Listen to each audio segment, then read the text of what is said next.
So, thank you so much, and really sorry that I've joined you late.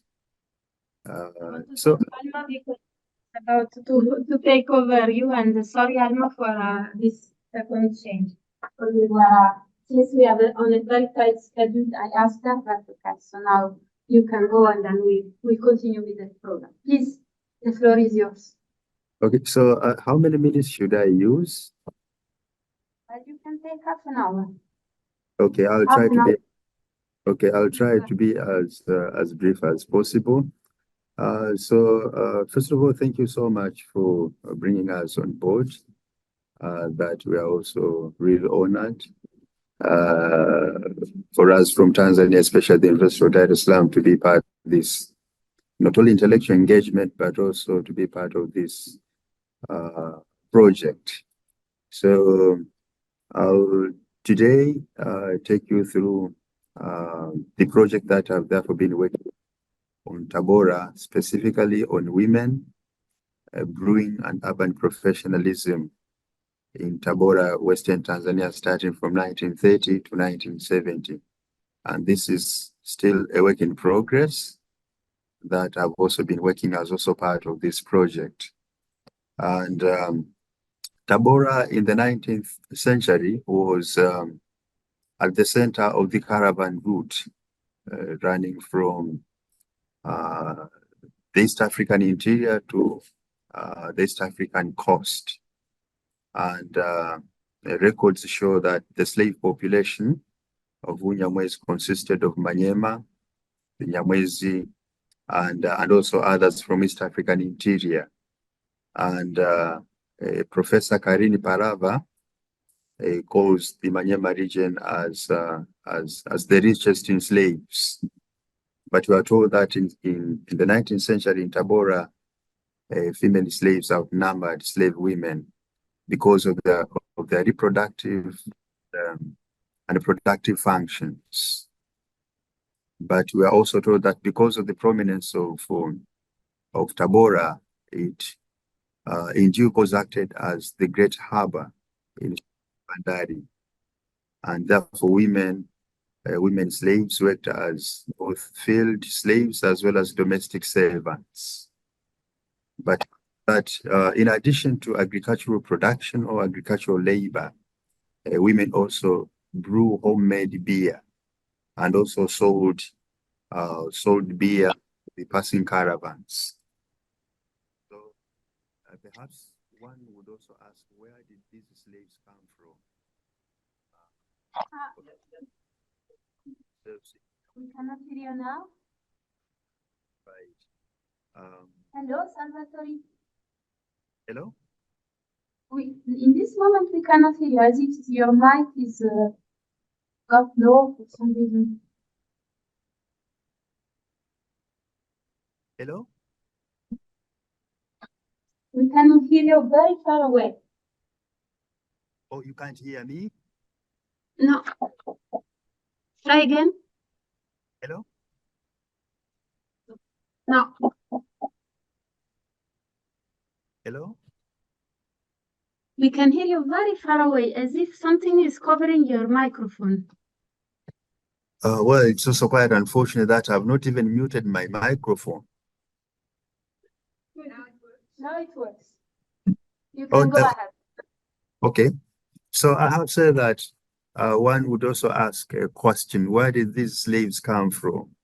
Now, given the fact that Tabora was also at the center of the caravan route, so I have identified here areas where slaves originated. So the first region is also Nyamwezi itself, but the second was also central Tanzania, and the third area was Uganda, the present-day Uganda, and the fourth area was Rwanda and Burundi. And the last area was Eastern Congo. And of course, this, according to Karini Parava, it was called the richest in slaves. So the next slide shows these trade routes starting from 1890, running from the interior to the coast. And from this image, you you could certainly see that Tabora was located at the center of these trade routes. So some trade routes came from the present-day Uganda, and then we also see some trade routes also coming from the present-day Rwanda and Burundi, and also some other trade routes also coming from Eastern DRC and Zambia, all meeting at Tabora. So it was also therefore one of the reasons why Tabora became strategic in the 19th century. And the next slide also shows sites of one of the commodities that were also traded, not only in Tabora, but also other towns along the central caravan route. The next slide is on caravan porters on the march. And these are the Nyamwezi marching from the interior to the coast. The next slide is also about porters carrying ivory to the coast. And this is also followed by another slide that shows the Nyamwezi caravan porters in Zanzibar. And this is also one of the houses of an Arab who was living in Tabora and used this house as a warehouse, collecting slaves before they could be taken to the coast. And the next slide shows Siboko's slaves, and these are men and women carrying wood fuel and harvesting rice in Unyamwezi in 1860s. So although the Nyamwezi were leading caravan porters, but there was also a possibility that the perpetrators could also become victims of enslavement. And therefore, in this case, Nyamwezi were also enslaved. They were also taken to the coast. And of course, quite a number of them also lived in Nyamwezi as also slaves. So brewing beer in Unyamwezi was predominantly a women's specialty. And as I have also rightly pointed out, that homemade beer provided a space for both the relaxation and the socializing between men and women. And here I use James's quote, the argument raised by James's quote in his book Weapon of the Week, that beer invariably functioned as a weapon of the weak, in the sense that it also provided women with the means to gain independence, but it also provided women with financial independence and autonomy. But it also helped the formerly enslaved women to get rid of the difficulties of enslavement. But most importantly, beer, a special homemade beer, enabled former slave women to establish themselves as successful entrepreneurs. And this is the image that shows that harvest, or rather agricultural production, was also one of the women's specialty. From this image, you see a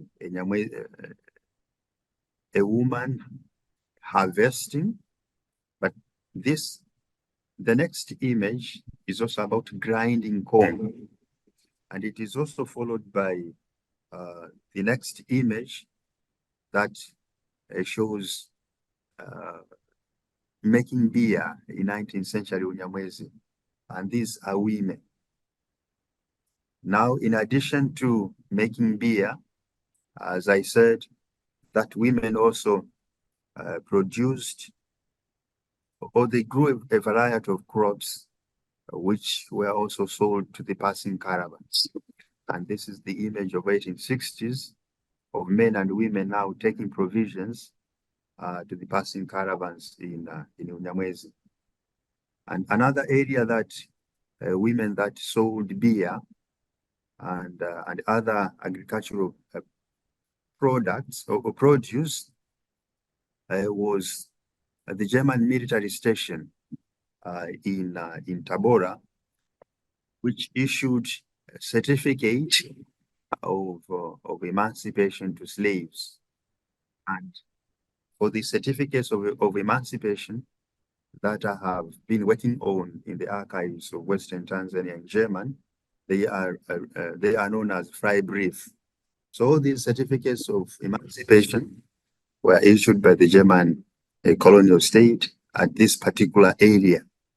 So although this also functioned as a military station, but it was also an area, and this is how it looked like in the 19th and early 20th century. And it is under this context where women also used this as an avenue to not only sell their agricultural produce, but they also used this to sell their homemade beer. In Tabora, Tabora town was characterized by 3 distinct zones. So the first zone was earmarked for Europeans. The second zone was also earmarked for Indians. And the third zone was earmarked for Africans and Arabs. And this was also densely populated. So this image shows zoning of Tabora. So this is the first zone. And the second zone is here close to the railway station. And the third zone is the most densely populated, which was inhabited by Africans and Arabs. So it was in the third zone where Africans were also allowed to have their beer halls. And one of them, and prominent among the beer halls, was called Kachoma Beer Hall, which attracted men and women from Tabora town and the surrounding villages. But we are told that the increasing number of women brewers in town concerned authorities about uncontrolled drinking in the town. And this, in the consequence, prompted the authority of Tabora to impose laws and regulations stipulating what women ought to do in order to maintain their businesses, including licenses and authorized hours and designated days of drinking. But in response to the laws and regulations, we also learn from records as well as oral interviews that women clandestinely sold beer in their home states.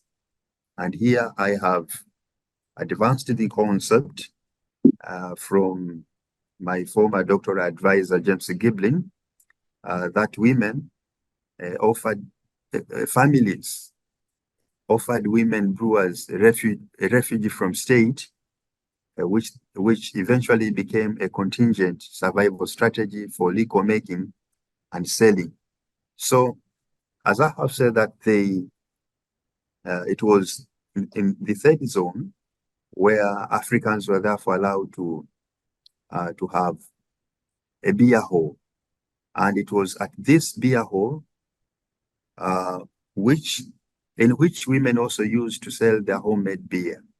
But we are told that now the increasing number of women, or rather no sooner had women brewers increased at Kachoma in Tabora, than authorities, both the German and later on, of course, the British also became concerned about uncontrolled drinking.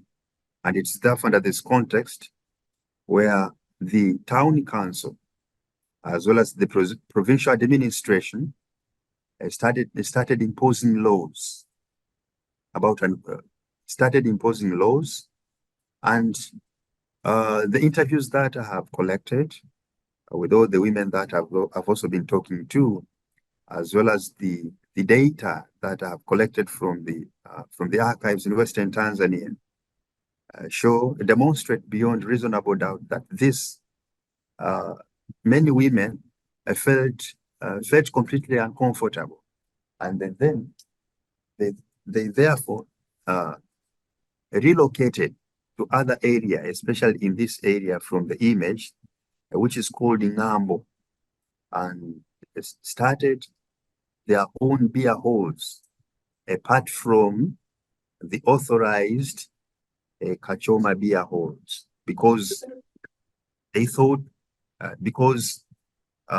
for them, they resorted to families, because as I have advanced the argument here, families offered women brewers a refuge from state, and therefore became a contingent, a survival strategy for liquor making and selling.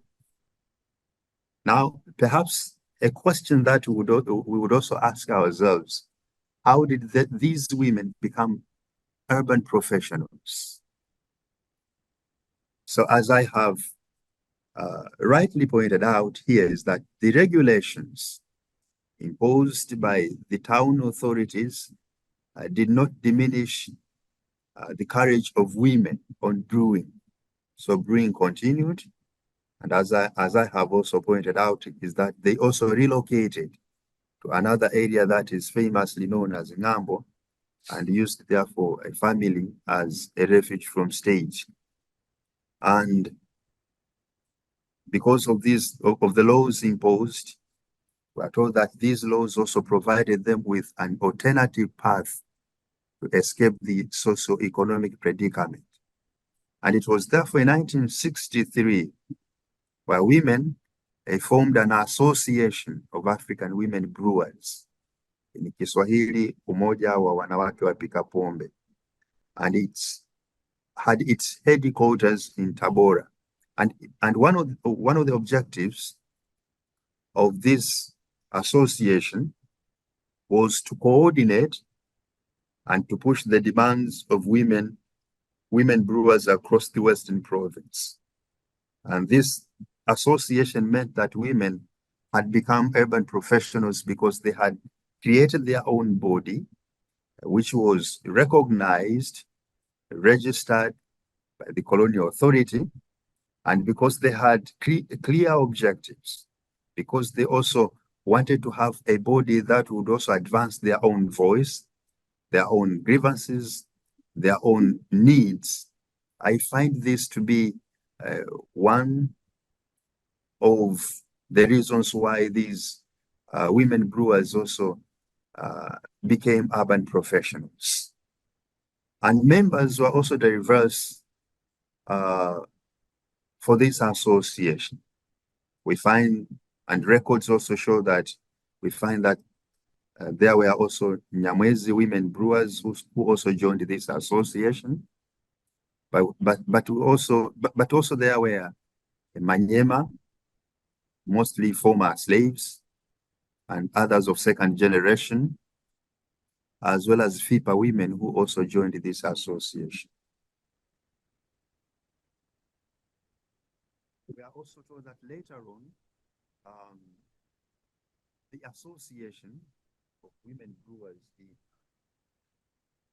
Tabora became a branch of political party, Tanganyika's political party, Tanganyika African National Union, commonly known as TANU.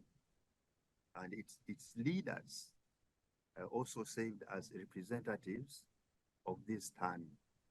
And I also use this James's quote argument that the association also acted as a weapon of the weak to speak about the growing disparities in the town, as well as the series of regulations that were also generally meant to deprive women of the means to earn their living. But the association also offered a model of what Andreana Pritchard calls affective community, based on brewing and selling of local beer in Tabora town.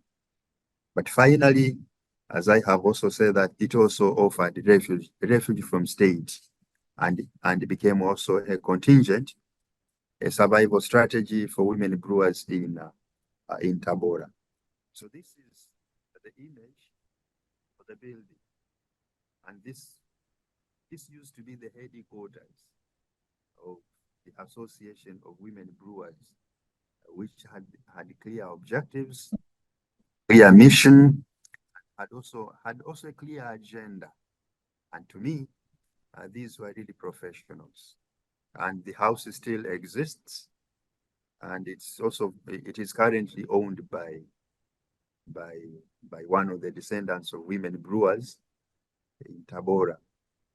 And in addition, now, although these women formed their own association, but there are also several examples of successful women brewers, that some of these women, notwithstanding the fact that some of them were also descendants of former slaves, but there was also a possibility that these women used the beer to not only earn their living, but also to become enterprising partners in business, but also becoming also successful to such an extent that they also became successful women brewers. So there are several examples, but I have here only two examples that I thought I should also share with you.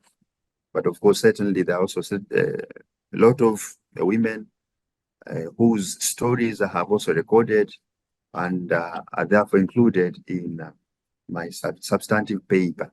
So the first woman is called Johari Ufunguo, and this woman originated from Eastern Congo, Eastern DRC.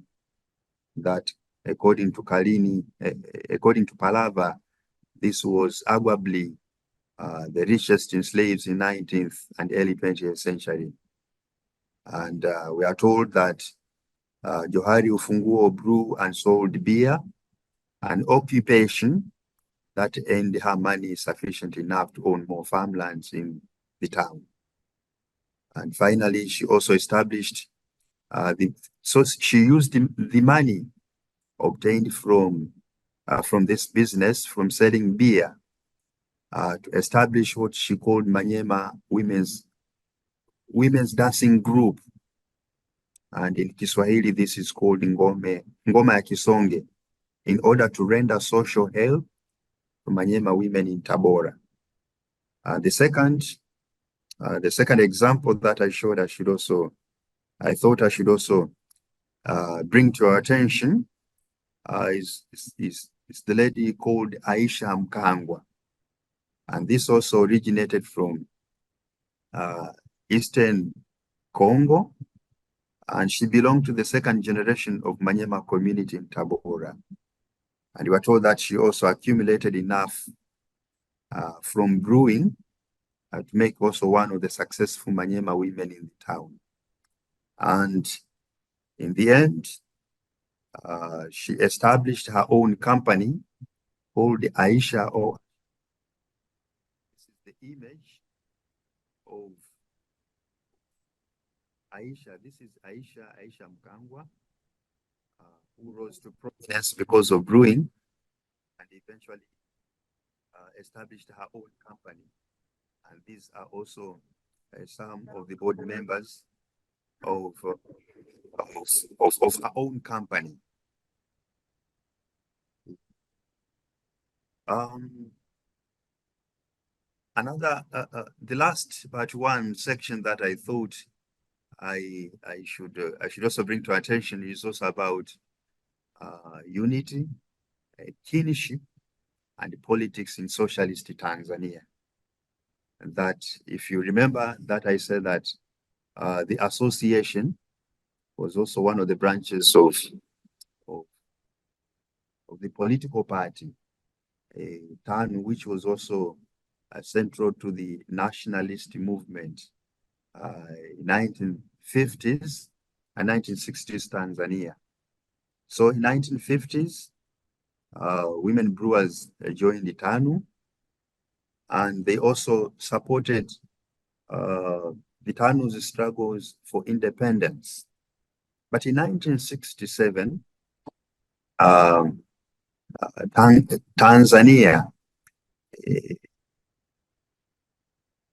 Tanzania had also a remarkable progress in terms of shaping its rural development agenda with the Arusha Declaration, which enunciated Ujamaa as also as people-centered development initiative. 70s and mid-1980s, for those who are cognizant of the history of Tanzania, there was an economic crisis where life, both urban and rural Tanzania, became untenable. So it was within this context of the economic crisis where women brewers in Tabora established their own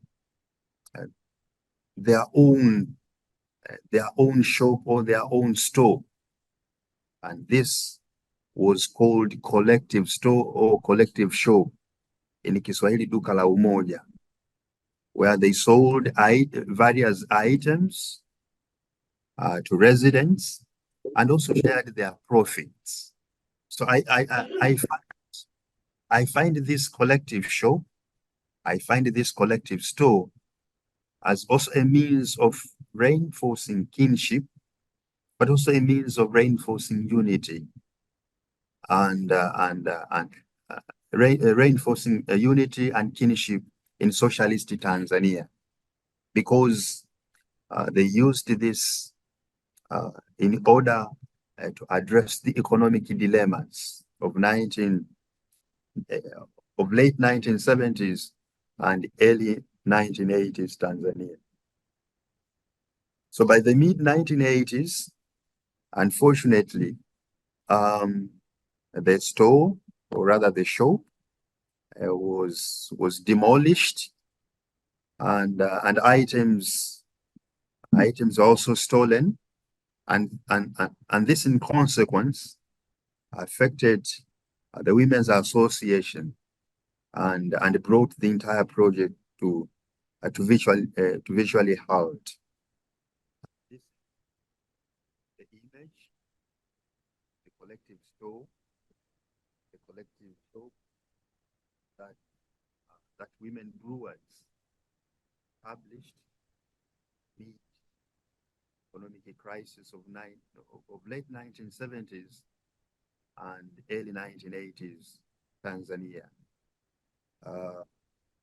All these, thank you so much for lending me your ears. Thank you so much.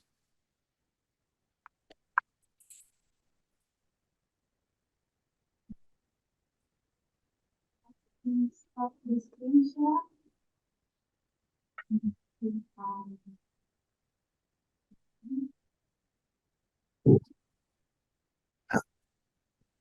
Yeah, Salvatory, could you stop the screen sharing? Okay. Because I can do yes, if you allow me, so that we can see you better. No. Indeed. So the floor is yours if you have questions for Salvatory, Nyanto now. Yes, please. Hi, thank you very much. Can you hear me? Okay. Can you hear me okay, Salvatory? Hello? Yes. Thank you very much. I have a question about the beer drinking. You mentioned the purposes of the beer drinking being entertaining, socializing, and escapism for women. And I was wondering if there's also the function of, I mean, did it have a nutritional content? Did people think of it as part of the diet? And also, was it related to desires for something safe to drink? I mean, was there any kind of relationship to water quality? I think if it is okay with you, we can take several questions and then I give the floor to you. So there is one question from Karin. Yes. Hello, Nyanto. Thanks for your presentation. I was wondering if you could elaborate a bit on the sources you have used for your research and what problems of interpretation they present, and also how you can combine written and oral sources. Did you get the question okay? Because Karim is a little bit far away from the mic. Should I please respond? Maybe we can take a couple of more questions and then you can answer to. Okay, no. Me, I have a question, two questions actually, if I can. I have one first question on the connection between brewing, alcohol and prostitution, if there is anything like that in the case you study.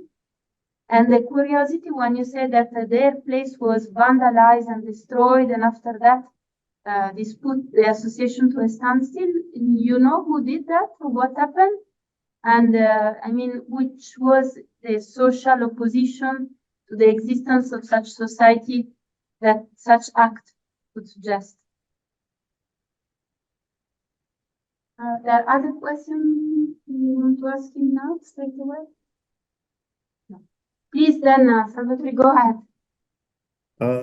Thank you so much for these questions. Well, unfortunately, I didn't get clear the name of the first to ask. Well, the name of a colleague who raised the first question about nutritional what quality. Well, it's something that I think I should perhaps that is also worth investigating. But what is also important to note is that one of the reasons why women also, one of the reasons as to why brewing in Unyamwezi was predominantly a women's specialty has also to do with the production, that women predominated in agriculture, and of course the raw materials that were used for brewing were mostly cereal, and these were also grown by women. So whether they brew beer because of its nutritional content, I think it's also something that is also subject. It's also something that I'm also looking forward to go back and look at. But the connection as to why brewing in Unyamwezi was predominantly a women's specialty has also to do with, first of all, it was women who predominated production, especially agricultural production, and in most cases, the raw materials that were used in the 19th century were mostly cereals. So if I may perhaps project the images, if you don't, well, one of my slides might also help us to help me to show the screen, share the screen. Okay.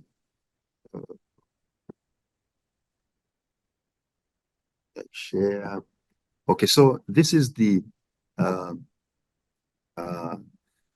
you see, this is the image that shows women engaging themselves in harvest as well as grinding. But it's also the same image that I also took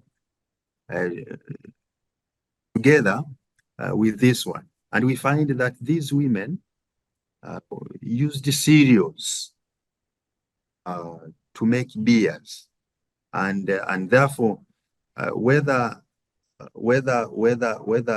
the kind of beer that they brew had nutritional content, and whether people were also attracted to a particular type of beer because of its nutritional content. I think, as I have also said, this is a very great question, and I also look forward to going back to the field to explore more. So thank you so much.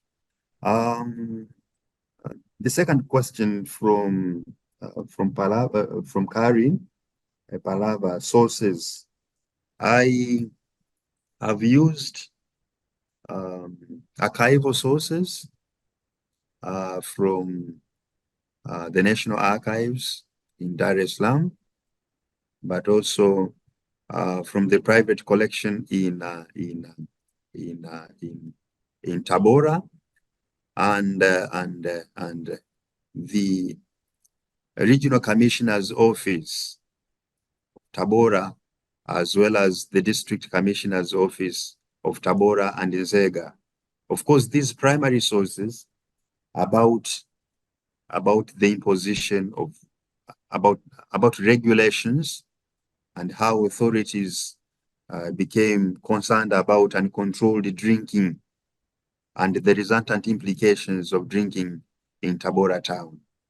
I therefore supplemented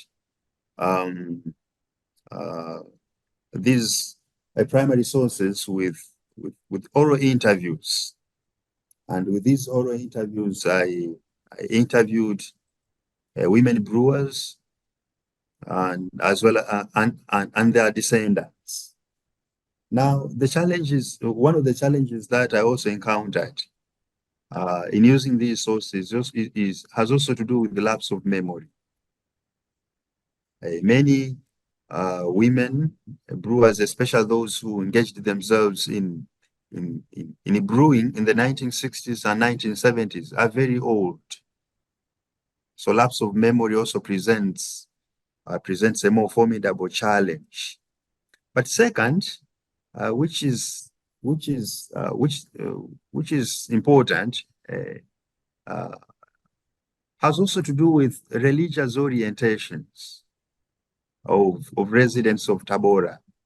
So many Manyema women are mostly Muslims, and some of them would not even want and would not even wish to talk about brewing. So that has also been a challenge, and one of the women that I've also demonstrated as an example of successful women in Tabora, called Aisha Mkangwa.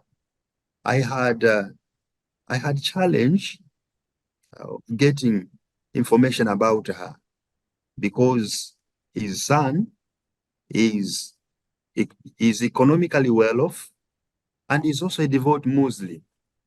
So talking about brewing and the story of his mother has always been a challenge. But of course, there are ways that I use to devise coping mechanism of talking to friends, talking to elderly men and women who knew her, but also talking to people who also worked with her and who also sold beer. It was therefore under this context where I also managed to address these challenges arising from the sources, but also arising from the method that I also used in working on the subject matter. For Elena, a connection between brewing and prostitution, yes. At first, I was really resisting talking about prostitution and brewing, so I only restricted my presentation to brewing and urban professionalism, looking at the association and how the association of women also acted as an important force to reckon with unity, to reckon with kinship, as well as. But of course, this does not deny the fact that that prostitution also went hand in hand with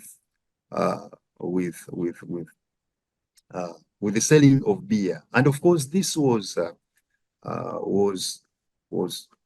really reported in the sources. Was really reported that that no sooner had women brewers increased in Tabora town than cases of prostitution also began to be reported.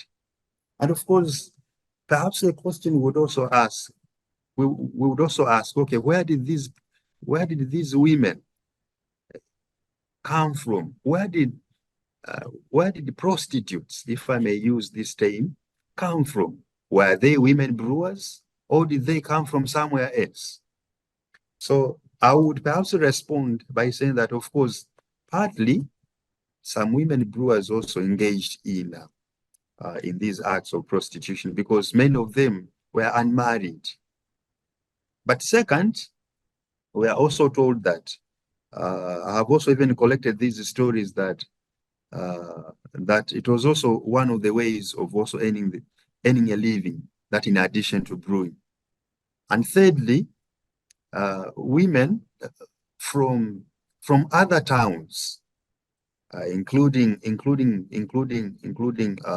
Bukoba, also frequented to Tabora, and I use Louis White's concept, the comforts of home, as also an analytic category, that they also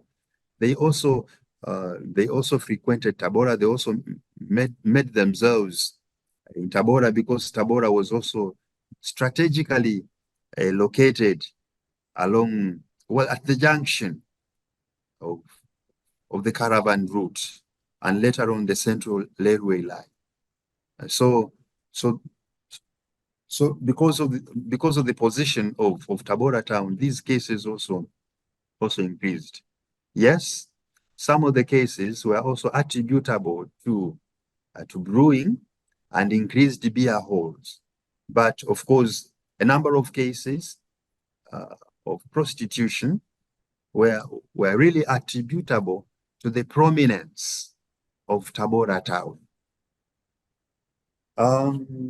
Unfortunately, I haven't gotten clear your question about a vandalized collective store. Would you repeat the question? Yes, of course, it is about one of the last slides that you show about the building of the association being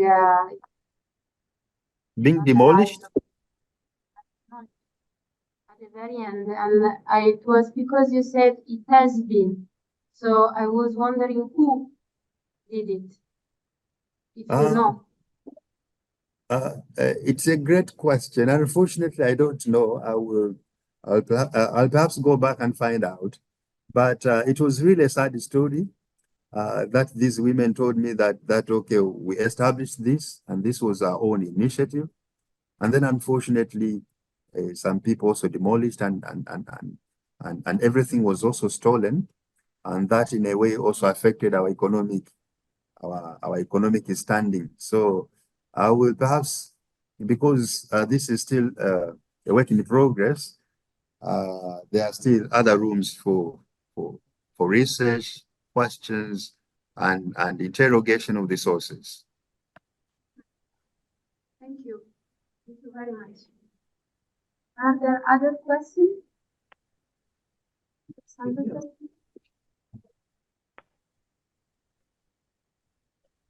No? Maybe, I mean, build from your last answer, asking you about then, you get the feeling that there was a social opposition in the city of Tabora in relation to this association and those women.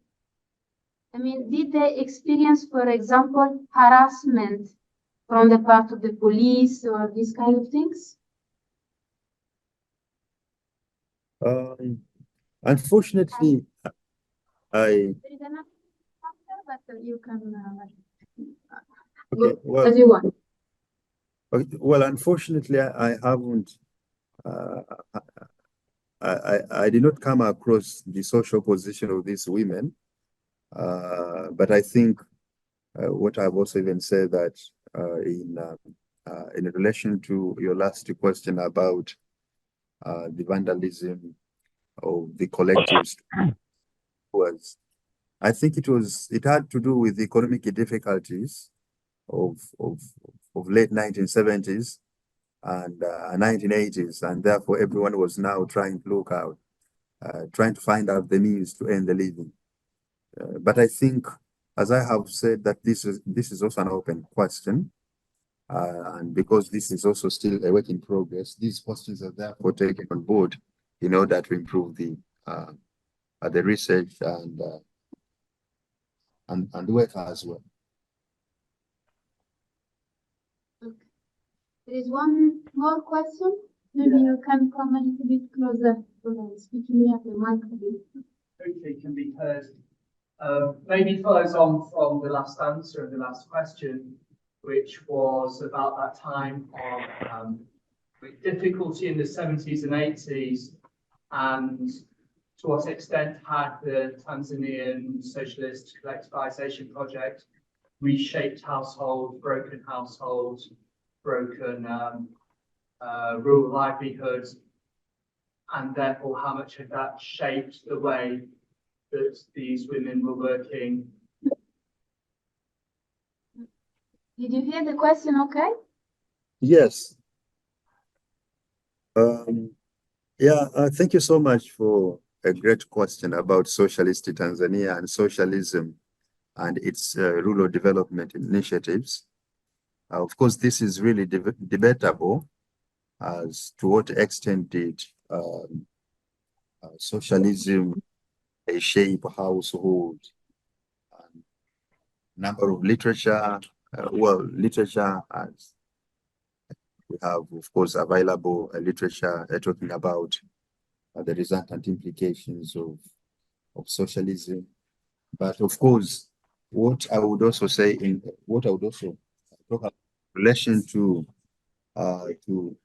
your question is that what I find the initiatives of these women brewers of the so-called the collective store was also one of the ways of carving out a separate sphere of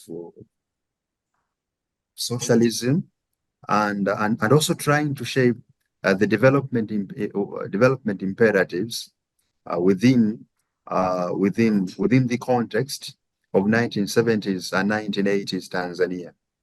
I myself have also worked on the extent to which religious institutions responded to the ideals of Ujamaa. And I've also even advanced in one of my works the extent to which Christian communities carved out a separate sphere of Ujamaa beyond state policies.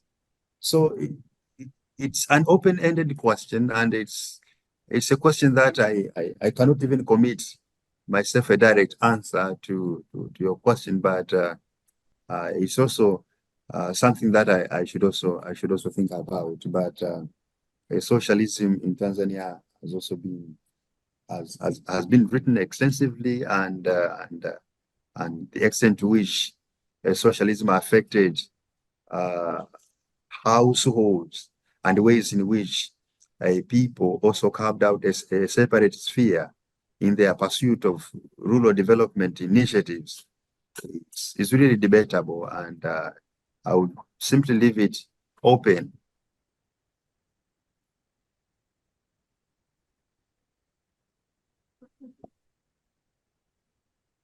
We lost you.